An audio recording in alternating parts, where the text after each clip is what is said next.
Оның қағазы керек бізге. Міне PDF керек бізге. Міне download the paper cube PDF деп тұр. Соған бассаңыздар PDF ашылады. Міне скачать етілді. Енді скачать етілген PDF-ті ашамыз. Міне дайын, сіздерге қалай қай жерінен қию керек барлығы А4 бумагаға шығады. Бұны сразу қатты қағазға шығарып алғандарыңыз дұрыс болады. Сол кезде қатты қағазға шығарып, мынаның бәрін қиып, біріктіресіздер, сонда куб шығады. Сол кубты енді ол кубты қалай пайдаланамыз? Ол үшін телефондарыңызға жаңағы приложениені жазу керек. Приложениені жүктеп алу керек арнайы. Егер сіздерде Android немесе iPhone болатын болса, әрқайсының өзінің дағы біздің жаңа ашып отырған объектіміздің кодын жібереміз. Қазір мен сіздерге ары қарай приложениеда көрсетейін. Мынау түсінікті болды деп ойлаймын. Тіркеліп аласыздар да, осы жерден ашасыздар. Сосын приложениеда да тура осы логин парольдарыңызбен кіресіздер. Міне 3 ай бесплатно деп тұр. Тура осы логин парольдарыңызбен кіресіздер де приложениеға да.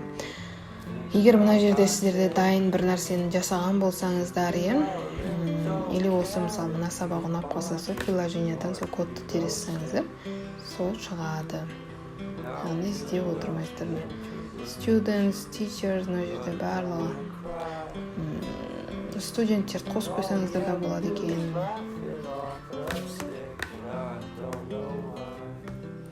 Add student десеңіздер, өздеріңіздің оқушыларыңызды қоса аласыздар ары қарай. Не аты жөндерін, email адрес барлығын жазу керек екен. Сосын сақтау деп басасыздар. ID номері шығады екен өздерге. И teachers. Мұғалімдерді де өздеріңізбен бірге сабақ беретін мұғалімдерді де қосып қойсаңыздар болады. И teaching aids деген көріп қазір. Ішінде не болады екен? Міне анатомия, көздің анатомиясы, құлақтікі. Мен қазір мысалы құлақтікін көрейікші. Жоқ екен. Share options деп тұр, осымен бөліссеңіздер болады. Бөлісу.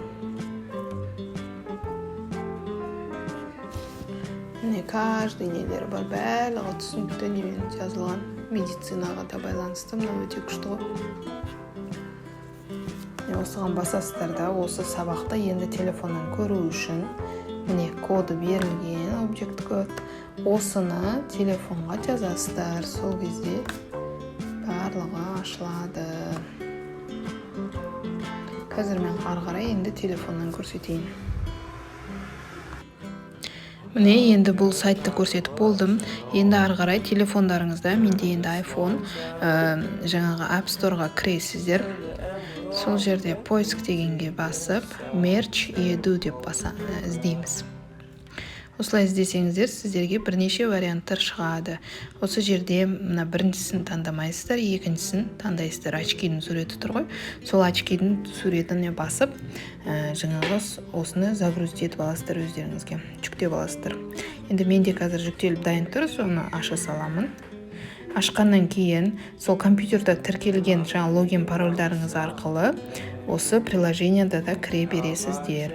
Содан кейін кіргенде сіздерге тура компьютердағыдай коллекциялар шығады. Сіздер коллекцияларды ашып көрсеңіздер де болады, немесе компьютерден дайын жаңағы, мысалы компьютерда бір объекті тауып алсаңыз, сол объектінің код арқылы да кірсеңіздер болады. Немесе мына жерде кез келген объектіні таңдап балаларға көрсете берсеңіз болады. Міне поиск по коду дегенді басып, осы жерге қажетті кодыңызды жазсаңыздар, жаңа компьютердан, мен қазір компьютердан теріп көріп жатырмын. Соны жазсаңыздар шығу қажет.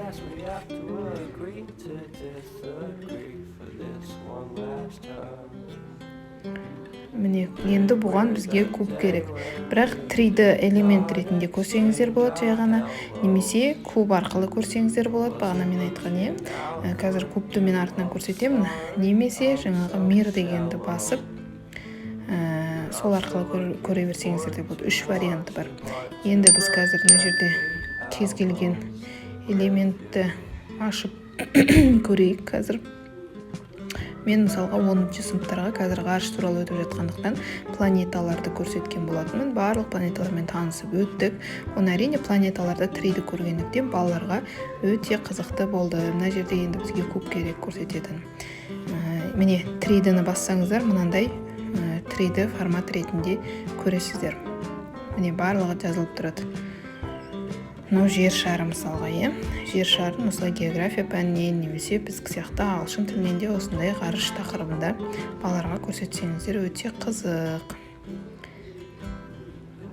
Жан-жағын бәрін айналдырып көре бересіздер. Антарктида, мына жағында барлығы, Америка құрама штаттар барлығын көре бересіздер. Енді келесі басқа бір планетаны ашып көрейік. Қызықты болу үшін міне осы планетаны көрейік қазір. Міне 3D деп тұрған кезде осылай көрінеді.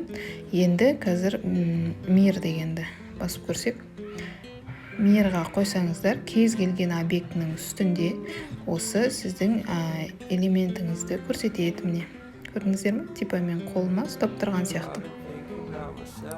Бұл сабақта өте қызықты балаларға. Енді бұны қалай жылжытамыз бері қарай? Оны әрине телефонның көмегімен жылжытамыз. Телефонның экранынан ары-бері қозғалту арқылы және телефонның экранын алыстату, жақындату арқылы осы элементті жақыннан көре аласыздар. Енді басқа бір нәрсені қосып көрейік қазір. Мысалға динозавр, көбінесе балаларға динозавр қызық болады. Сол динозаврды қазір элемент ретінде қосып көрейік. Мына жерге қыз шықпай жатыр. Қайтадан столдың үстіне жасап көрейік. Міне шықтым. Енді осыны жақындатып, айналдырып, жан-жағынан жаңағы зерттеуге болады. Зерттеу сабақтарында да, лабораториялық сабақтарда да. Енді тағы бір басқа бір элементті таңдап алайық қазір. Бұл жерде 3 айға ғана тегін, 3 ай пробный версиясын аласыздар.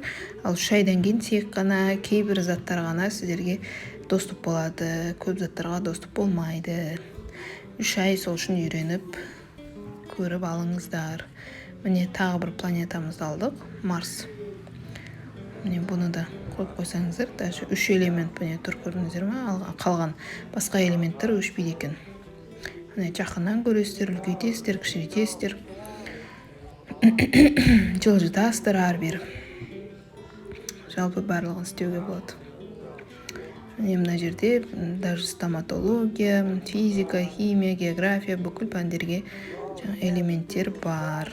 Жай ғана куб, осыдан біз мынандай 3D жердің немесе басқа да планеталардың, адам денесінің биология, география, химияға байланысты әртүрлі осындай пішіндерді 3D форматта көре аламыз.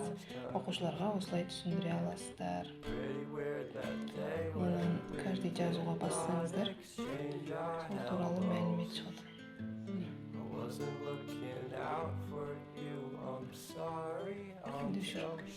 Міне мынау 3D айдың бейнесі. Төрт бұрышта кубты айналдырған сайын ай кәдімгі 3D форматта көрінеді. Мына жерге бассаңыздар, кәдімгідей жазулар шығып тұрады.